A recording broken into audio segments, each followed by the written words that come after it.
Ibunda Prada Luki tak kuasa menahan kesedihan di ujung perpisahan. Tangis pilu tak terbendung di rumah dinas Asten Kuanino, Kota Kupang, saat jenazah Prada Luki Namo disemayamkan sebelum dimakamkan pada Sabtu 9 Agustus 2025. Ibunda almarhum, Sepriana Paulina Mirpe, tak kuasa menahan kesedihan mendalam ketika peti jenazah putra tercinta akan ditutup. Dengan suara bergetar dan air mata yang terus mengalir, Sepriana merintih memohon, "Jangan bawa anak saya, Bosong jangan bawa betapung anak," ucap Sepriana sambil memeluk erat peti jenazah anaknya.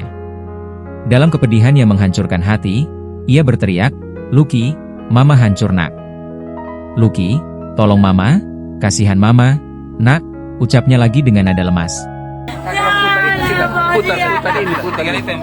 Bosong, jangan ada yang bawa panas. Jangan. Luki, Mama hancur nak. Mama hancur nak. Luki, tolong nak. Ya, sana mana mikir? Sana, ada yang bawa dia. Sana ada yang bawa panas. Beda kehilangan bepana, sana ada yang bawa lah. Coba pulang dia di rumah nih. Sana ada yang bawa dia dari sini.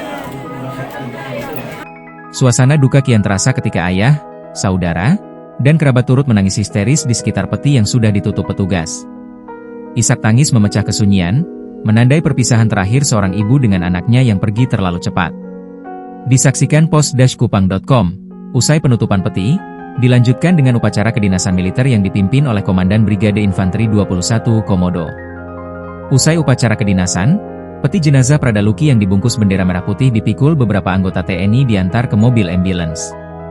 Tampak, semua pelayat menggunakan kendaraan bermotor maupun mobil mengikuti upacara pemakaman lanjutan di TPU Kapadala untuk memakamkan Prada Luki. Prada Luki CS Namo adalah prajurit Batalion Infanteri Teritorial Pembangunan 834 Wakangamere, Yonif TP 834 WM. Ia meninggal dunia dalam peristiwa tragis yang diduga akibat penganiayaan oleh seniornya. Download Tribun X sekarang, menghadirkan lokal menjadi Indonesia.